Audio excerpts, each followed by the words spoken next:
dari kamu, bukan modal terima kasih. Tak mau sendiri berkelahi belum ahli, pandang orang pengen.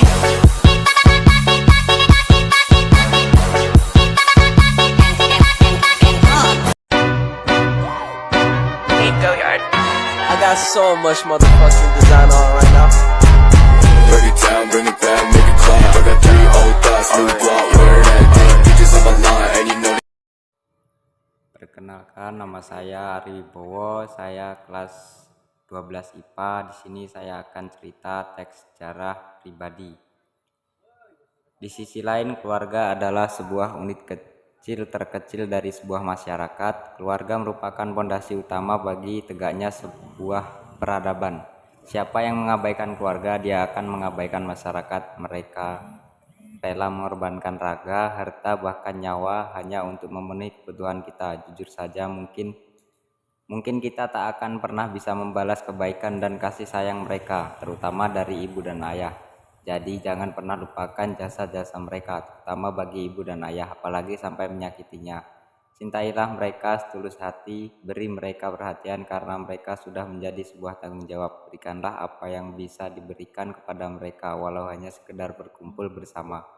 Lanjut bercerita, yaitu ayah saya bernama Hartoyo dan ibu saya bernama Darwati. Ibu dan ayah saya merupakan orang tua yang sangat sayang kepada anak-anaknya. Sebab jika anaknya melakukan kesalahan sedikit pun itu akan dipermasalahkan karena orang tua kami tidak ingin anak-anaknya tumbuh besar dengan sikap yang tidak disiplin. Masa kecil adalah masa yang paling menyenangkan di mana yang kita lakukan hanyalah bermain bebas, tertawa dengan penuh kebahagiaan tanpa perlu memikirkan beban dalam hidup yang sesungguhnya. Dan yang pasti masa kecil adalah masa yang penuh warna dan begitu sangat menyenangkan. Semua kenangan di masa kecil membuat kita sudah dewasa ketika mengingatnya, tersenyum sendiri dan merasa bersyukur telah mengalami masa kecil yang menyenangkan. Dan terkadang kita juga merindukan masa kecilnya. Bicara tentang masa kecil, pasti semua orang memiliki masa kecil yang berbeda-beda. Dan pada kali ini aku akan menceritakan pengalaman masa kecilku yang tidak akan pernah aku lupakan dan aku selalu kukenang. Saya terlahir sebagai anak bungsu dari 3 bersaudara. Yang saya ingat dari diri saya di masa kecil adalah pada saat aku duduk di bangku taman kanak-kanak atau TK.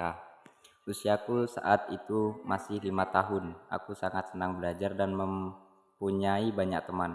Aku senang sekali menari dan sering tampil di atas panggung, apalagi ketika penonton memberikan tepuk tangan.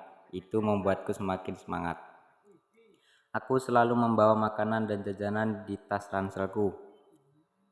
Aku merupakan anak yang sangat aktif dan mempunyai rasa ingin tahu yang tinggi terhadap sesuatu yang pertama aku lihat dan aku rasakan.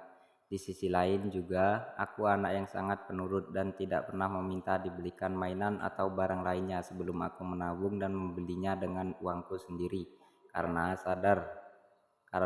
sedari kecil aku sudah diajarkan untuk mandiri dan tidak boros. Hari-hari telah aku lewati dan aku pun memasuki bangku sekolah dasar atau SD. Saat yang tak jauh dari rumahku, hari pertama di bangku sekolah dasar, aku memperkenalkan diri dan berkenalan dengan teman-teman. Setiap pulang sekolah, aku sering bermain menghabiskan waktu bersama teman-temanku. Karena sangat asiknya bermain dengan teman-temanku, tak terasa waktu sudah sore dan aku pun masih belum pulang ke rumah sehingga membuat orang-orang rumah khawatir.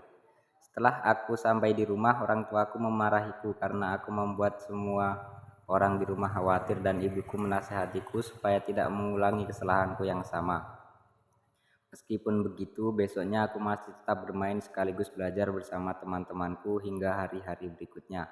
Masa kecil bagiku adalah masa-masa indah yang perlu diingat. Itu bisa menjadi cerita pengalaman yang bisa kita ceritakan kembali setelah kita beranjak dewasa. Banyak hal yang sudah kita lalui sedari kecil hingga beranjak dewasa seperti sekarang ini. Dengan adanya kisah masa kecil membuat hidup kita menjadi lebih berwarna. Cerita masa remaja yaitu masa di mana saya beranjak di bangku MTS di Pondok Pesantren Darul Jannah Tutupan. Menurut saya masa ini masa yang sangat menyenangkan karena saat itu saya belajar di pondok pesantren yang lumayan jauh dari rumah saya. Kenapa saya bilang menyenangkan? Karena di pondok pesantren banyak sekali teman, apalagi pada saat hafalan. Bisa kebalik jika memakai sandal saking pusingnya hafalan tersebut. Hahaha. Pada suatu ketika Ustadz kami mengajar dan saat itu pula hafalan distorkan. Saya dan teman-teman saya tidak hafal dan kami pun diberikan hukuman berupa mencatat sholawat Nabi sebanyak-banyaknya. Minimal 500 lafaz sholawat. Astaga, tapi itu adalah masa yang sangat menyenangkan sekali bagi saya. Tidak terasa masa SMP atau MTS sudah usai. Selanjutnya yaitu di mana saya beranjak sekolah menengah atas yaitu SMA. Sebelumnya saya akan melanjutkan di sekolah yang sama yaitu MA Darul Jannah. Tempatnya di pondok pesantren Darul Jannah. Akan tetapi saya tidak betah di pondok pesantren karena ada beberapa hal yang membuat saya tidak betah di pondok pesantren tersebut.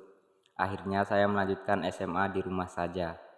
Saya bersekolah di SMA Negeri 1 Mesuji Raya Ogan Komering Ilir.